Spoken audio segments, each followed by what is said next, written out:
என்ன அடுத்த வீடியோவில் அந்த சுவாரஸ்யமான ட்ரிக்கை கவனிக்க வந்துட்டிங்களா?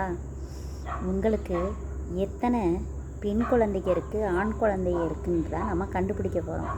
ஓகேவா? சுவாரஸ்யமாக இருக்கும். எங்கே நம்ம அந்த கணக்குக்குள்ளே போவோம். ஓகேவா? தயாராக இருங்க.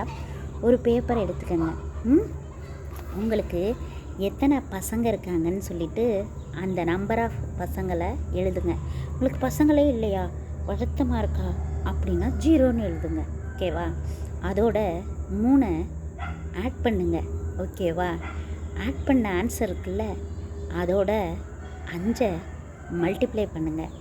அதுக்கு வரும்லங்க ஒரு ஆன்சர், அதோட 20 ஆட் பண்ணுங்கள். இந்த 20 கூட்டின பிறகு வரும்ல மொத்தமாக ஒரு ஆன்சர், அதை அப்படியே டபுள் பண்ணுங்கள். இப்போ 60ன்னு வந்தால் 120ன்னு வந்து டபுள் பண்ணிக்கங்க. ஓகேவா? நீங்கள் டபுள் பண்ண பிறகு உங்களுக்கு எத்தனை பெண் குழந்தைங்கன்னு சொல்லிவிட்டு அதையும் அதோட ஆட் பண்ணுங்கள். நான் ஒரே ஒரு 1 தரேன், அதையும் கடைசியாக ஆட் பண்ணிக்கங்க. வர்ற ஆன்சரை சாட் பாக்ஸில் போடுங்க. உங்களுக்கு எத்தனை ஆண் பிள்ளைங்க பெண் பிள்ளைங்கன்னு நான் சொல்கிறேன். ஓகேவா? இல்லை எத்தனை பிரதர் எத்தனை சிஸ்டர்னு சொல்லக்கூட இந்த கணக்கை அப்படியே ஃபாலோ பண்ணலாம். நான் தான் ஆன்சரை சொல்லுவேன். நீங்கள் சாட் பாக்ஸில் போட்டால் தான் அல்லது கமெண்ட் பாக்ஸில் சொன்னால் தான் ஆன்சர் சொல்லுவேன். ஓகேவா? ரொம்ப சூப்பராக இருக்குங்க இந்த சம்மு. மறுபடியும் வேணுமா வழிமுறையை சொல்லவா? எத்தனை சன் அப்படி இருக்காங்களோ அந்த நம்பர் ஆஃப் சன் போட்டுக்கோங்க.